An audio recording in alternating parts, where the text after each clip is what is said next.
आज आपण साध्या सोप्या पद्धतीने 3 प्रकारच्या भजी कशा बनवायचे ते पाहणार आहोत. भजी प्लेट खूपच आवडते. अगदी झटपट बनवता येतात आणि मुलांनाही तुम्ही देऊ शकता. आता मुलांची सुट्टी पडलेली आहे, तर सतत काही नाही काही खाण्याची फर्माईश करतात. तर टी टाईमसाठी तुम्ही हे बनवू शकता. अगदी अप्रतिम लागतात. तर ही बघा कांद्याची भजी ती मस्त अशी रेस्टॉरंटपेक्षा हॉटेलमध्ये वगैरे मिळते त्यापेक्षा चविष्ट अशी भजी बनवलेली आहे. जास्त वेळ ह्या भज्या कुरकुरीत कशा राहतील आणि त्यासाठी काय करायचं. ही बटाट्याची भजी बघा मस्त टम्म अशा फुगलेल्या राहतात. आणि तिसरी भजी आपण बनवलेली आहे ती म्हणजे कोबीची भजी अगदी चवीला अप्रतिम लागते. तर एकदा नक्की बनवून बघा आणि रेसिपी आवडली तर चॅनलला लाईक्स, कमेंट्स आणि सबस्क्राईब करायला विसरू नका. तर रेसिपी बनवायला आपण सुरुवात करूया. तर त्यासाठी इथे बघा मी 2 कांदे घेतलेले आहेत. असे लांब कापून घ्यायचे आहेत आणि हे 2 कांदे आपण पातळ एकदम कापायचे, जास्त जाड कापायचे नाही आहेत. आणि याच्या पाकळ्या आपण अशा मोकळ्या करून घ्यायच्या आहेत, म्हणजे भजी आपल्याला करायला सोपी पडते. तर यामध्ये आता आपण घालणार आहोत अर्धा चमचा मीठ आणि सोबतच अर्धा चमचा आपण यामध्ये लाल मिरची पावडर घालायची आहे. आता तिखट तुम्हाला किती हवं आहे त्यानुसार तुम्ही लाल मिरची पावडर कमी जास्त करू शकता. आता ही लाल मिरची आणि मीठ आपण ह्या कांद्याला व्यवस्थित लावून ठेवायचं. हलक्या हाताने फक्त मिक्स करत राहायचं आहे आणि याला आपण झाकून अर्धा तास असंच ठेवून देणार आहोत. तर आता तोपर्यंत आपण पुढची कृती करायला घेऊया. तर आपण बनवूया चटणी लागण्यास. तर चटणीसाठी इथे एका भांड्यामध्ये मिक्सरची आम्ही घेतलेली आहे थोडी कोथिंबीर आणि 10 पुदिन्याची पानं घ्यायची आहेत मीठ लिहून. आणि सोबतच आता यामध्ये घालूया आपण अर्धा इंच आल्याचे तुकडे मी करून घेतलेले आहेत. आणि अर्धा चमचा इथे मी जिरं घेतलेले आहे. झटपट होणारी चटणी आहे, खूप छान लागते. आणि 2 हिरव्या मिरच्या घेतलेल्या आहेत, तोडून घालायच्या आहेत. आता किती हवं आहे तुम्हाला त्यानुसार तुम्ही मिरचीचं प्रमाण कमी जास्त करू शकता. चवीनुसार घालायचं आहे मीठ आणि थोडंसं पाणी घालून आपण याला एकदम बारीक वाटून घेणार आहोत. इतर काही घालायची गरज नाही. अप्रतिम लागते ही चटणी भजीबरोबर ती. तर नक्की बनवा. तर ही आपली चटणी एकदम बारीक वाटून घेतलेली आहे बघा, मस्त हिरवीगार अशी आपली ही चटणी तयार झालेली आहे. तरी कुठल्याही तुम्ही स्नॅक्सबरोबर वगैरे सर्व करू शकता, अप्रतिम लागते. तर आता ही आपली चटणी ही तयार झालेली आहे. तर आपण आता भजी बनवायला सुरुवात करूया. तर प्रथम आपण बटाट्याची भजी बनवणार. तर एका बटाट्याचे असे मी पातळ स्लाईस करून घेतले आहेत. एकदम ही पातळ करायचे नाही, थोडेसे असे जाडसर ठेवायचे, म्हणजे भजी खाताना असं नुसतं पीठ लागणार नाही, बटाट्यालाही लागेल. आणि धुवून पाण्यामध्ये ठेवायचं. आता इथे मी अर्धा कप बेसन घेतलेलं आहे, त्यामध्ये 2 चमचे कॉर्नफ्लोअर घालते. कॉर्नफ्लोअरऐवजी तुम्ही तांदळाचं पीठही घालू शकता. त्यामुळे काय होते भजी आपली जी आहे एकदम कुरकुरीत राहते. यामध्ये आपल्याला बेकिंग सोडा वगैरे घालायची काही गरज नाही आहे. अगदी थोडीशी घालायची हळद, कलर खूप छान येतो. आणि तिखटपणासाठी थोडंसं आपण घालतो आहे रेड चिली फ्लेक्स, इथे पाव चमचा एवढंच घातल्याने चवीनुसार मीठ घालूया. कारण यामध्ये आपण मसाला नाही घालणार, जशी रेस्टॉरंटमध्ये हॉटेलमध्ये वगैरे मिळते ना तशी पिवळी भजी बनवण्यासाठी मसाला घालत नाही आहे. थोडीशी घालूया कोथिंबीर आणि ही सर्व साहित्य मिक्स करून घेऊया व्यवस्थित. एकदा या पद्धतीने ही भजी बनवून बघा, खूपच चवीला अप्रतिम लागते. आता थोडंसं पाणी घालून आपण अशी घट्टसर याची पेस्ट करत जाणार आहोत.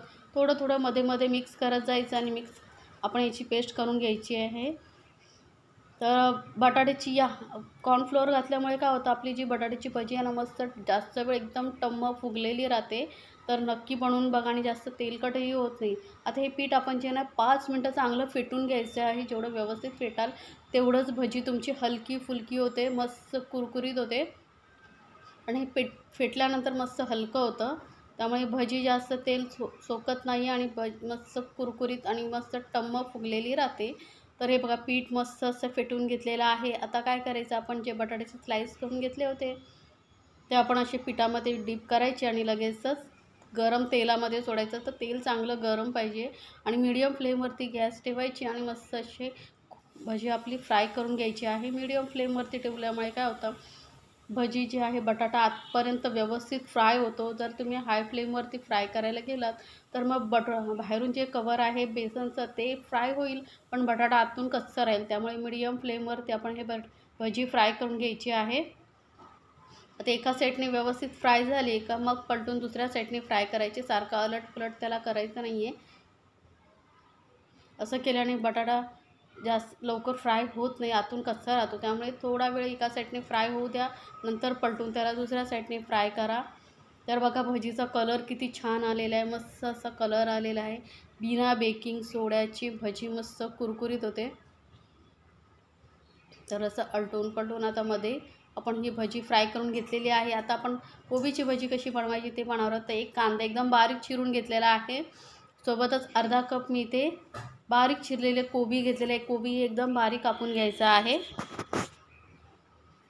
आणि यामध्ये आता अगदी हलके फुलके मसाले आपण घालणार आहोत. 2 हिरव्या मिरच्या मी बारीक एकदम कापून घेतलेल्या आहेत आणि थोडीशी कोथिंबीर घालायची. कोथिंबीरमुळे छान टेस्ट येते भजीला. आणि आता याला गॅसेसचा वगैरे प्रॉब्लेम होऊ नये म्हणून अगदी थोडीशी अर्ध्यापेक्षा कमी चमचा आपण ओवा घेतलेल्या हातावरती क्रश करून घालायचा आहे, किंवा मग तुम्ही थोडीशी हिंग घेतलात तरी चालेल. थोडासा घालूया, अगदी 2 पिंच एवढा हिंग. आणि थोडीशी घालूया हळद. कलर खूप छान येतो भजीला आपल्या. आणि आता चवीनुसार घालूया मीठ. मीठ आधी थोडं कमीच घाला. जर असं नंतर मिक्स केल्यानंतर जर तुम्हाला असं वाटलं की कमी वाटतं आहे मीठ, तर थोडंसं घालू शकता. आता हे सर्व मीठ वगैरे मसाले आपण सर्व व्यवस्थित मिक्स करून घेऊया. म्हणजे सर्व कोबीला आणि कांद्याला व्यवस्थित मिक्स करत राहिल्यामुळे मिठामुळे पाणी सुटेल आणि आपल्याला बेसन घातल्यानंतर जास्त पाणी घालायची गरज लागणार नाही. पाणी जर घातलं तर भजी मग अशा कुरकुरीत होत नाही, तर बसल्या जातात, अशा टम्म फुगल्यासारख्या होत नाही. त्यामुळे पाणी घालायचं नाही आपल्याला. आणि थोडंसं बेसन घेऊन आपण फक्त मिक्स करत राहायचं आहे आपल्याला. आधी पाणी घालायचंच ही शक्यतो, कारण जे भाजींना पाणी सुटलं आहे त्यामध्येच आपल्याला हे पीठ मिक्स करायचं असं. आणि हलक्या हाताने मिक्स करायचं. थोडंसं बेसन आपण घालत जाऊ आणि मिक्स करत जाऊ. आणि जर असं तुम्हाला वाटलं की नाही मिक्स होत आहे, कोरडं वाटतं आहे, तर अगदी थोडंसं पाणी घातलं, 1-2 चमचे तरी चालेल. पण जास्त पाणी घालायचं नाही आपल्याला. कुठल्याही भजी बनवताना तुम्ही कांद्याची म्हणा, कोबीची म्हणा, पाणी घालू नका. तर अगदी 2 चमचे एवढे बघा मी आता पाणी घातलेलं असं थोडंसं हलकंसं कोरडंसर वाटतं आहे, पण अगदी 2 चमचे एवढंच पाणी घालायचं आणि मिक्स करत जाल ना तसा त्याला ओलसरपणा येत जाईल. तर बघा अगदी मस्त असं हे पीठ आपलं भिजलं गेलेलं आहे. 2 चमचेच पाणी घातले, जास्त नाही.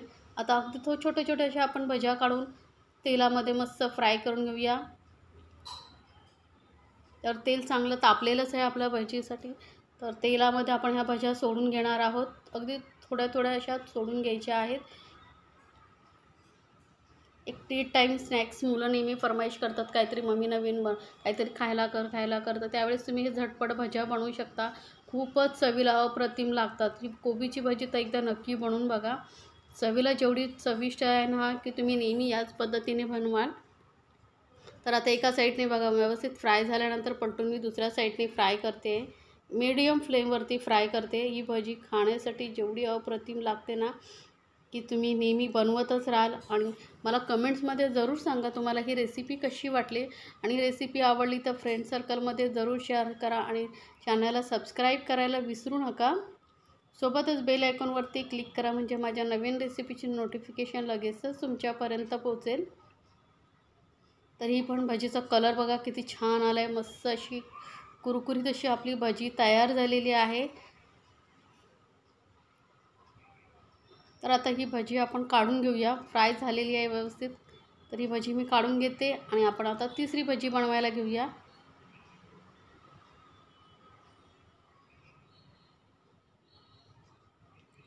तर आता हा कांद्याची भजी आपली राहिली आहे ती बनवून घेऊया. तर बघा कांद्याला पाणी मस्त सुटलेलं आहे. तर याच पाण्यामध्ये आपल्याला पीठ मिक्स करायचं आहे. वरून पाणी घालायची गरज नाही आहे. आणि कांदा असं मीठ आणि मसाला लावून ठेवल्यामुळे आपली भजी जी आहे मस्त अगदी कुरकुरीत होते. आणि जशी हॉटेलमध्ये किंवा भजीच्या गाडीवरती मिळते तशीच भजी तयार होते. आणि हलक्या हाताने पीठ मिक्स करायचं आहे. जास्त प्रेशर देऊन आपल्याला हे मिक्स करायचं नाही. फक्त हे कांद्यावरती अशी कोटिंग आली पाहिजे, अशीच आपल्याला ही भजी फक्त मिक्स करत राहायचं आहे. बघा अगदी हलक्या हाताने मिक्स करते फक्त. आणि पाणी अजिबात आता घालायचं नाही आहे. पाणी जर घातलं ना तर भजी लगेचच नरम पडतात आपल्या. थोडा वेळ फ्राय करतो तेवढा वेळ कुरकुरीत राहतात आणि थोड्या वेळाने लगेच नरम पडतं. तर थोडंसं जे पीठ मी घालत मिक्स करत गेलेले आहे, जे अर्धा कप बेसन घेतलं होतं ते मी पूर्ण घातलेलं आहे.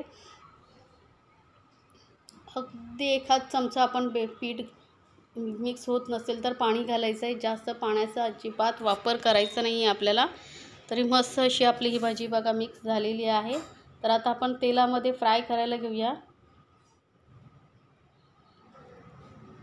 तर अगदी पातळ पातळ भाज्या आपल्याला ह्या तेलामध्ये सोडायच्या, जास्त जाड भाजी सोडायची नाही. नाहीतर काय होतं आतून असं कच्ची कच्ची अशी भाजी वाटते. त्यामुळे पातळ भाजी घातली ना की छान कुरकुरीत होते. तर अगदी पातळ पातळ भाज्या तेलामध्ये सोडायच्या आहेत आणि मीडियम फ्लेमवरतीच आपण ह्याला ही फ्राय करून घेणार आहोत. तरी भजी प्लेट तुम्हाला कशी वाटली मला कमेंट्समध्ये जरूर सांगा आणि तुम्हाला कुठल्या भजी अजून पाहायला आवडतील तेही मला कमेंट्समध्ये सांगा. मी नक्की बनवून दाखवेन. तर ह्या तिन्ही प्रकारच्या भाज्या एकदा नक्की ट्राय करून बघा. घरी पार्टी वगैरे असेल तर नेहमी काय मेनू बनवावा तो समजत नसेल तर अशा प्रकारच्या ही वेगळा भजी वगैरे तुम्ही बनवून सर्व करू शकता. मस्त कलर ही भजीला किती छान आलेला आहे. कुरकुरीतपणा तुम्हाला बघूनच समजत असेल की भज्यांना किती कुरकुरीतपणा आलेला आहे. खाण्यासाठी एकदम अप्रतिम लागतात. तुम्ही बाहेरून आणणं विसरून जाल. कारण हॉटेलमधून वगैरे आपण भजी घेतो ना ते खूप महाग पडते आपल्याला. 20 रुपये 25 रुपये प्लेट. तर घरच्या घरी अगदी मस्त अशा तुम्ही भरपूर भजी बनवून खाऊ शकता. या भज्या तुम्ही भजी पाव म्हणूनही सर्व करू शकता. कारण भजी पावमध्ये कसं वेगवेगळ्या भाज्या असतील तर खूप छान लागतं. तर मी चटणीही कशी बनवायची दाखवलेली आहे. आता भज्याही बघितलेल्या आहात. मस्त भजी पाव बनवून सर्व करा.